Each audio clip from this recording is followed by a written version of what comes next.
Hello అందరికీ. నాకైతే ఒక విచిత్రమైన అలవాటైతే ఉందండి. అదేంటంటే చదివేటప్పుడు పక్కా ఏదో ఒకటి ఉండాలనమాట తినడానికి. లేకపోతే నిద్రొచ్చేస్తది. నిద్ర వస్తదని కాదు గానీ, తినేటప్పుడు కొంచెం బ్రెయిన్ అది బాగా యూజ్ చేస్తాం కదా! నార్మల్ టైంలో ఎలాగో యూజ్ చేయము. చదివినప్పుడు బాగా యూజ్ చేయాలి కాబట్టి, సో, ఎక్కువ ఆకలేస్తదనమాట నాకు. ఆకలేసినప్పుడు ఏవో ఒకటి తినడానికి ఉండాలి కదా! సో, ఎలాగో ఇంటికొచ్చేసాం. ఎలాగా పిండి వంటలు అవన్నీ చేసుకుంటారు కాబట్టి, నేనైతే నా కోసం ఇలాగా గోరుమిటీలయితే చేసుకుంటున్నాను.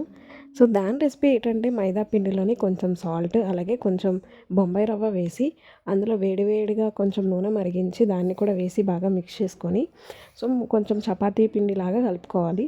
వాటినైతే నేను చూపించే విధంగా గోరుమిటీల్లాగా చేసుకొని, లో ఫ్లేమ్‌లోని మాత్రమే వాటిని ఫ్రై చేసుకోవాలి. అవి ఫ్రై అయిన తర్వాత పక్కన షుగర్ సిరప్‌నైతే కొంచెం తీగ పాకం కాకుండా గట్టి పాకం వచ్చేలాగా పాకం పట్టుకొని, వాటిని గోరుమిటీల మీద వేసి బాగా కలుపుకోవడమే. అదే గోరుమిటీల రెసిపీ.